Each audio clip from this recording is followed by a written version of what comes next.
पिछले लेक्चर में आपको मोनोपोली मार्केट के बारे में बताया था, जिसमें मोनोपोली मार्केट के जो भी फीचर्स हैं, जो भी उसकी मीनिंग है, उसके बारे में आपको बताया गया था। आज के लेक्चर में हमें परफेक्ट कंपटीशन के बारे में पढ़ना है। अब इस परफेक्ट कंपटीशन को स्टार्ट करने से पहले जो पूरा हमारा मार्केट स्ट्रक्चर है उसका एक ओवरव्यू ले लेते हैं, जिससे कि आपको ये पता चल जाए कि अभी हम मार्केट स्ट्रक्चर के किस स्टेज पे हैं। तो अगर पूरे मार्केट स्ट्रक्चर को देखा जाए तो इस मार्केट को अगर हम एक सीधी लाइन के रूप में देखें तो इस मार्केट के एक सिरे पे आपको मोनोपोली दिखाई देगा और दूसरे सिरे पे हमें परफेक्ट कंपटीशन दिखाई देगा। तो ये जो मोनोपोली और जो परफेक्ट कंपटीशन है, ये तो हमारी सिरे की सिचुएशन है। सिरे की सिचुएशन यानी कि एक्सट्रीम पोजीशन। लेकिन प्रैक्टिकल लाइफ में ना तो हमें मोनोपोली ही दिखाई देता है और ना हमें परफेक्ट कंपटीशन ही दिखाई देता है। ये इन दोनों मार्केट की केवल एक थ्योरेटिकल इम्पोर्टेंस है। यानी कि जब हम मार्केट स्ट्रक्चर के बारे में पढ़ते हैं तो हमें इन दो एक्सट्रीम सिचुएशंस के बारे में भी पढ़ना होता है, जिसमें ये देखा जाता है कि अगर हमारा मार्केट इस तरीके का हो जाए तो फिर वो मार्केट किस तरीके का होगा और उसमें क्या क्या जो फीचर्स हैं उस मार्केट की होंगी। तो आज हम सबसे पहले परफेक्ट कंपटीशन से स्टार्ट करते हैं। तो परफेक्ट कंपटीशन को स्टार्ट करने से पहले सबसे पहले हम इसे डिफ़ाइन करते हैं कि परफेक्ट कंपटीशन को किस तरीके से डिफ़ाइन किया जाएगा। इसके डेफिनेशन में जैसे यहाँ पे लिखा है कि परफेक्ट कंपटीशन और perfect market is a situation where is a large number of sellers and buyers. यानी कि परफेक्ट मार्केट एक उस तरीके का मार्केट है जिसमें सेलर्स और बायर्स की जो संख्या है वो काफ़ी बड़ी मात्रा में होगी। एंड सेलर्स और producers produce homogeneous products which are identical to each other. और जो भी सेलर्स है प्रोड्यूसर्स हैं वो जो भी प्रोडक्ट बनाएंगे वो प्रोडक्ट होमोजीनियस होंगे, जो बिल्कुल एक दूसरे से मिलते जुलते होंगे। अब यहाँ पे जो भी डेफिनेशन आपको दी गई है, इस डेफिनेशन का मतलब क्या है इसको समझने के लिए मैं यहाँ पे छोटा सा एग्जाम्पल ले लेते हैं, जिससे कि आपको जो परफेक्ट कंपटीशन है वो पूरी तरीके से समझ में आ जाए। तो इस एग्जाम्पल में हमने एक प्रोडक्ट लिया है साबुन, और उस साबुन को बनाने वाली यहाँ पे बहुत सारी कंपनीज हैं जो इस प्रोडक्ट को बना रही हैं।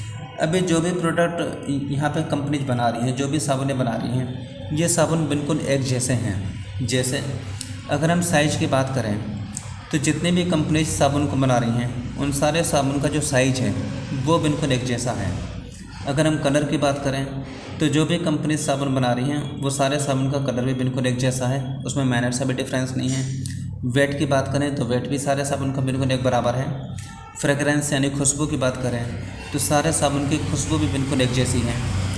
डिज़ाइन की बात करें तो सारे साबुन का जो डिज़ाइन है वो डिज़ाइन भी बिल्कुल एक जैसा है। रेपर की बात करें तो सारे साबुन का जो रेपर है वो भी रेपर बिल्कुल एक जैसा है। और प्राइस की बात करें तो प्राइस भी सारे साबुन का बिल्कुल एक समान है। यानी जो भी कंपनी जो साबुन बना रही हैं वो सारे साबुन size, colour, weight, fragrance, design, wrapper, price, किसी भी क्राइटेरिया पे, हर एक क्राइटेरिया पे बिल्कुल एक जैसे हैं। उनमें माइनर सा भी डिफरेंस नहीं है। सारे प्रोडक्ट बिल्कुल होमोजीनियस, बिल्कुल एक जैसे हैं।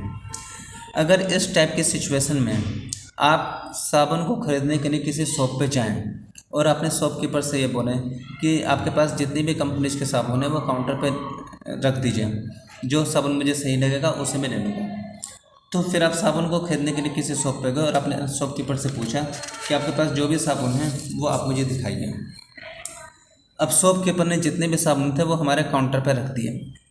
अब ये जितने भी साबुन हैं ये सारे साबुन हर क्राइटेरिया पे बिल्कुल एक जैसे हैं। चाहे आप साइज़ की बात करें, design, fragrance, colour, weight, price, हर एक सिचुएशन में सारे साबुन बिल्कुल एक जैसे हैं। इनमें माइनर सा भी डिफरेंस नहीं है।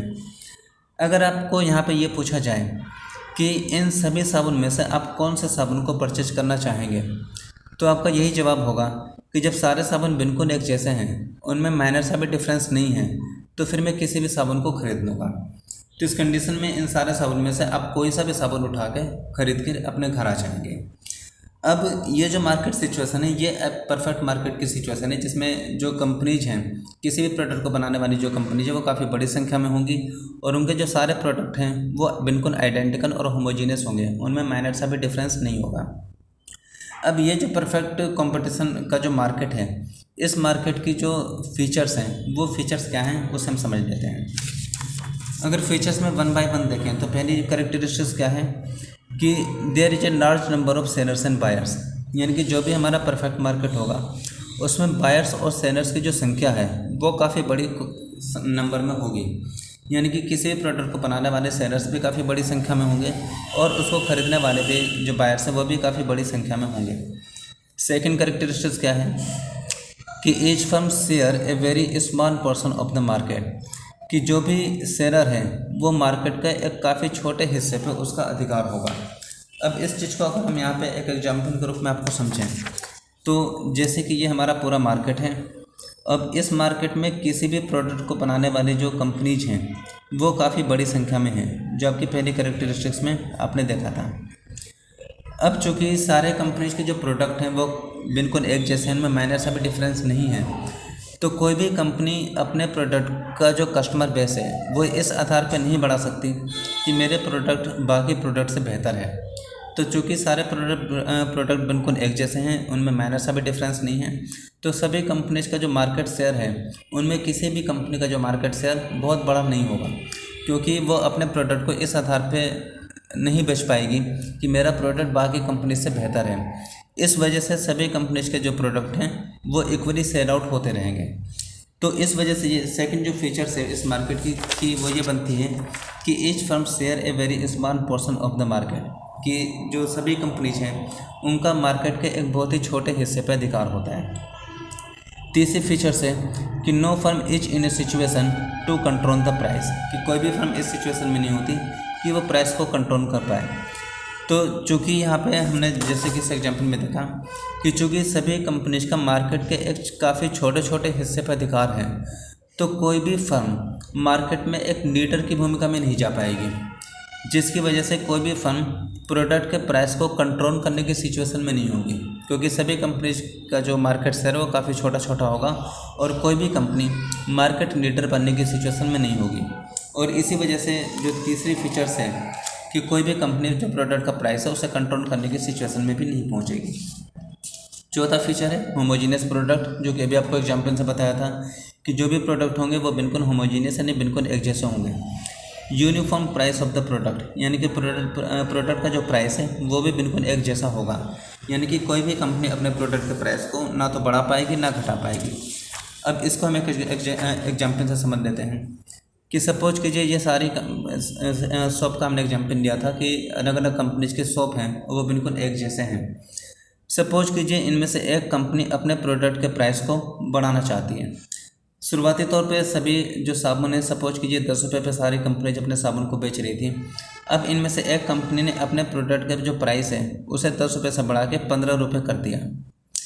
अब जैसे ही वो अपने प्रोडक्ट के प्राइस को बढ़ाएगी वैसे ही जो कस्टमर हैं वो इस कंपनी के प्रोडक्ट को खरीदना बंद कर देंगे, क्योंकि वो ये बोलेंगे कि जब सभी प्रोडक्ट बिल्कुल एक जैसे हैं, सभी साबुन बिल्कुल एक जैसे हैं, उनमें माइनर सा भी डिफरेंस नहीं है, और वही साबुन जब हमें 10 रुपये में मिल रहा है तो उसी चीज़ को हम 15 रुपये में क्यों खरीदें। तो इस वजह से जो कस्टमर्स हैं इस 15 रुपये वाले साबुन को खरीदना बंद कर देंगे, जिसकी वजह से इस कंपनी के साबुन बिकना बंद हो जाएंगे और मजबूरी में इस कंपनी को अपने प्रोडक्ट का जो प्राइस है वो वापस से 10 रुपये पर करना पड़ेगा।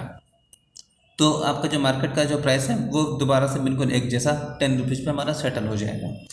तो इसी वजह से कहा जाता है कि परफेक्ट कंपटीशन में जो हमारा प्राइस है वो हमेशा यूनिफॉर्म होगा, यानी कि बिल्कुल एक जैसा होगा। ठीक है, अब इसमें दूसरा एग्जांपल भी ले लेते हैं कि मान लीजिए अभी हमें जो साबुन है सभी कंपनीज के वो 10 रुपये पे बिक रहे हैं। अब इसमें से एक कंपनी ने सोचा कि मैं अपने साबुन के प्राइस को कम कर देता हूँ और जिससे कि मेरा साबुन मार्केट में ज़्यादा बिके। तो ये सोच के इसने अपने प्रोडक्ट के प्राइस को 10 रुपये से घटा के 8 रुपये पे कर दिया। अब जब सारे प्रोडक्ट बिल्कुल एक जैसे हैं, उनमें माइनर सा भी डिफरेंस नहीं है और उसमें एक कंपनी का साबुन केवल 8 रुपये में मिल रहा है और वही साबुन बाकी कंपनीज के 10 रुपये में मिल रहे हैं, तो फिर जो सारे कस्टमर हैं वो बाकी कंपनीज के साबुन को खरीदना बंद करके ये 8 रुपये वाले साबुन को खरीदना शुरू कर देंगे, क्योंकि सारे साबुन में बिल्कुल एक जैसे, उनमें माइनर सा भी डिफरेंस नहीं है। तो इस सिचुएशन में बाकी कंपनीज की जो सेल है वो तुरंत बंद हो जाएगी और सारे जो कस्टमर्स हैं वो इस कंपनी के साबुन को खरीदना चालू कर देंगे। तो जब बाकी कंपनीज ये देखेंगे कि हमारा साबुन सेल होना बंद हो गया है और दूसरी कंपनीज ने अपने प्रोडक्ट को 8 रुपये पे कर दिया है, जिसकी वजह से सारे कस्टमर उसी के साबुन को खरीद रहे हैं, तो अपनी सेल को बचाए रखने के लिए बाकी कंपनीज भी अपने प्रोडक्ट का जो प्राइस है वो 8 रुपये कर देंगे और वापस से पूरे मार्केट का जो प्राइस है वो यूनिफॉर्म यानी कि बिल्कुल एक जैसा हो जाएगा। तो इसी वजह से कहा जाता है कि जो परफेक्ट कंपटीशन है उसमें प्रोडक्ट का जो प्राइस है वो यूनिफॉर्म होगा, यानी कि बिल्कुल एक जैसा होगा। नेक्स्ट फीचर है consumers have perfect knowledge of the market. अब यहाँ पे परफेक्ट नॉलेज का क्या मतलब है? जनरली हमें जो मार्केट के बारे में हमारी नॉलेज होती है वो जनरल नॉलेज होती है कि जैसे अभी कुछ सामान आप खरीदने गए, अपने घर से बाहर निकले, तो उस समय हम जनरली उस प्रोडक्ट के प्राइस को कितनी दुकानों पर सर्च आउट करते हैं। हमारे घर के आसपास की जो 10-12 दुकानें हैं उन पे हम जाते हैं, उनके प्रोडक्ट के प्राइसेस को हम चेक करते हैं कि कहाँ पे प्रोडक्ट किस किस प्राइस का मिल रहा है, और उसके बाद जहाँ भी हमें सही लगता है हम उस सामान को वहाँ से ख़रीद के ले आते हैं। तो जनरली हम 4-5 दुकानों पे ही जाते हैं अगर हमें किसी प्रोडक्ट के प्राइस को मालूम भी करना है कि वो प्रोडक्ट अलग अलग दुकानों पे किस रेट का मिल रहा है। तो हम ज़्यादा से ज़्यादा 4-5 दुकानों पे जाते हैं और उसके बाद जहाँ भी हमें सही लगता है वहीं से हम सामान को खरीद के ले आते हैं। ये जो हमें मार्केट की नॉलेज होती है कि हम केवल 4-5 दुकानों पे गए, उन दुकानों के अलावा हमें और ये नहीं पता कि शहर की बाकी और जो दुकानें हैं दूर दराज के क्षेत्रों में वहाँ पे वो सामान कितने रुपए का मिल रहा है, उसकी नॉलेज हमें नहीं है। तो ये जो नॉलेज है इसको बोला जाता है जनरल नॉलेज। लेकिन परफेक्ट कंपटीशन की ये कंडीशन हम एज्यूम करते हैं कि यहाँ पे जो भी कंज्यूमर्स होंगे उन्हें मार्केट की परफेक्ट नॉलेज होगी। परफेक्ट नॉलेज का मतलब कि जो भी सामान आप खरीदने जा रहे हैं वो सामान आपके शहर में या आपके क्षेत्र में जितनी भी दुकानों पे वो सामान मिलता है, चाहे वो 1000 दुकानों पे मिलता हो चाहे वो 10,000 दुकानों पे मिलता हो, तो आपको हर दुकान पे उस सामान के रेट के बारे में पता होगा। तो अगर कोई सामान 1000 दुकानों पे मिल रहा है और हम सभी 1000 दुकानों पे जाके उस प्रोडक्ट के प्राइस को मालूम करें और उसके बाद हम देखें कि कहाँ पे प्रोडक्ट का प्राइस सबसे सूटेबल है और उसके बाद हम उस सामान को ख़रीदें, तो ये जो नॉलेज आपको मार्केट की होगी इसको परफेक्ट नॉलेज बोला जाता है कि जितनी भी दुकानों पे वो सामान मिल रहा है उन सारी दुकानों के प्राइस आपको पता हो जाए। तो ये जो आपका परफेक्ट कंपटीशन है इसकी जो नेक्स्ट फीचर्स है उसमें यही माना जाता है कि जो भी कंज्यूमर्स हैं उन्हें मार्केट की परफेक्ट नॉलेज होती है। नेक्स्ट है आपका परफेक्ट मोबिलिटी, यानी कि जो भी कंज्यूमर हैं वो उनमें परफेक्ट मोबिलिटी होगी, यानी कि पूरे मार्केट में जो भी प्रोडक्ट जहाँ पे जिस भी प्राइस में सबसे कम प्राइस पे मिलेगा वो वहाँ तक पहुँच के उस प्रोडक्ट को वहाँ से ले आएंगे, जिसकी वजह से जो कंपनीज हैं वो अपने प्रोडक्ट के प्राइसेज में ज़्यादा डिफरेंसेस नहीं कर पाएंगे। जैसे कि ऊपर हमने पढ़ा था इस एग्जाम्पल में कि अगर कोई कंपनी अपने प्रोडक्ट के प्राइस को कम करती है तो जो भी कंज्यूमर है उन्हें मार्केट की परफेक्ट नॉलेज है, यानी उन्हें ये पता है कि किस दुकान पे कौन सा सामान किस रेट का मिलता है। तो जिस भी दुकान पे अगर किसी भी कंपनी ने किसी भी दुकानदार ने किसी सामान को अगर कम रेट पे बेचना चालू किया तो सारे कस्टमर को इस बात की इन्फॉर्मेशन होगी और वो कस्टमर उन बाकी अलग सारी दुकानों पे सामान छोड़ के उसी दुकान से सामान लेना चालू कर देंगे, वहीं पे पहुंचना चालू कर देंगे, जिसकी वजह से बाकी कंपनीज के प्रोडक्ट बिकना बंद हो जाएंगे और मजबूरी में बाकी कंपनीज को भी अपने प्रोडक्ट के प्राइसेस को कम करना पड़ेगा। तो ये जो परफेक्ट नॉलेज है वो कंज्यूमर की होती है। परफेक्ट मार्केट में इस फीचर्स को माना जाता है, इस कंडीशन को माना जाता है। और परफेक्ट मोबिलिटी यानी कि जो कंज्यूमर है उनमें परफेक्ट मोबिलिटी होगी, यानी कि हर दुकान तक पहुंचने की जो मोबिलिटी है उनके अंदर होगी। नेक्स्ट आपका absence of selling and transportation cost. इसमें इस भी कंडीशन को हम एज्यूम करते हैं कि सेलिंग करने की कॉस्ट और ट्रांसपोर्टेशन कॉस्ट वो हमारी जीरो होगी, यानी आप कहीं भी जा सकते हैं, कहीं भी जा सकते हैं और जो भी सामानों को आप सेल करेंगे उसका भी कोई खर्चा नहीं होगा। यानी कि पूरे मार्केट में जहाँ जहाँ पे सामान वो मिल रहा है उस सामान को प्राइस को मालूम करने के लिए आप वहाँ तक जा सकते हैं और जाने की जो ट्रांसपोर्टेशन कॉस्ट है वो आपको नहीं वो आपके ऊपर जीरो होगी। तो ये कंडीशन भी परफेक्ट मार्केट में एज्यूम करी जाती है। ठीक है, प्रैक्टिकल लाइफ में क्या होता है कि हम आसपास की 4-5 दुकानों पे हम सामान के रेट को मालूम करते हैं, हम दूर सामान के रेट मालूम करने क्यों नहीं जाते हैं? क्योंकि प्रैक्टिकल लाइफ में हमें ये पता होता है कि अगर हम 20 रुपये लगा के अगर दूर वाले मार्केट में सामान लेने जाएँ और वहाँ पर वो सामान 2 रुपये सस्ता भी अगर हमें मिल जाता है तो फिर भी हमें नेट रूप में हमें लॉस ही होगा, क्योंकि वहाँ तक जाने में हमने 20 रुपये खर्च कर दिए हैं। तो 20 रुपये खर्च करके 2 रुपये सस्ता सामान लाने पे भी वो सामान हमें महंगा ही पड़ेगा। लेकिन चूँकि यहाँ पे परफेक्ट कंपटीशन में ये एज्यूम किया जाता है कि कस्टमर को मार्केट की एक परफेक्ट नॉलेज है, यानी कि हर दुकान पे कहाँ पे सामान किस रेट का मिल रहा है उसे इस बात की इन्फॉर्मेशन है, तो वो दूर के मार्केट में भी जाके रेट को कंफर्म कर सकता है। तो वहाँ पे जो जाने की जो ट्रांसपोर्टेशन की कॉस्ट है वो उसकी जीरो होगी। नेक्स्ट है free entry and free exit, यानी कि इस मार्केट में कोई भी कंपनी कोई भी फर्म इजीली इस मार्केट में एंटर कर सकती है और अगर कोई कंपनी इस मार्केट से आउट होना चाहे तो फ्रीली आउट हो सकती है। जबकि मोनोपोली की सिचुएशन में क्या था कि उस मार्केट में किसी भी कंपनी के एंट्री में एक स्ट्रिक्ट बैरियर था, यानी कि कोई भी कंपनी बहुत मुश्किल से मोनोपोली के मार्केट में एंटर हो सकती थी। अभी फ्री एंट्री और फ्री एग्जिट का क्या मतलब है, इसको समझ लीजिए। अब यहाँ पे जहाँ जैसे कि इस एग्जाम्पल में हमने देखा था कि सभी कंपनी जो साबुन बना रही है बिल्कुल एक जैसा साबुन है और वो 10 रुपये का साबुन बना रही है।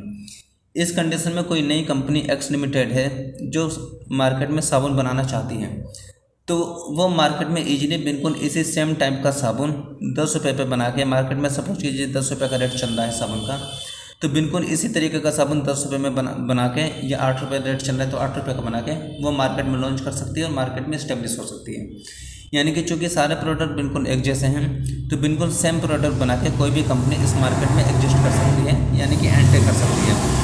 उसे अपने प्रोडक्ट की क्वालिटी के आधार पे अपने प्रोडक्ट की मार्केटिंग करने की ज़रूरत नहीं पड़ेगी, क्योंकि प्रोडक्ट बिल्कुल एक जैसे हैं और बिल्कुल होमोजीनियस हैं। तो बिल्कुल उसी टाइप का सेम प्रोडक्ट बना के कोई भी कंपनी जब चाहे इस मार्केट में एंट्री कर सकती है। तो ये हमारी परफेक्ट कंपटीशन के जो फीचर्स थे वो हमारे थे, ठीक है। तो इस लेक्चर को हम यहीं पे ख़त्म करते हैं, और अगला जो लेक्चर होगा उसमें इम्परफेक्ट कंपटीशन, यानी कि जो मार्केट की जो प्रैक्टिकल सिचुएशन है उसके बारे में आपको बताया जाएगा। तो आज के लेक्चर को हम यहीं पे ख़त्म करते हैं।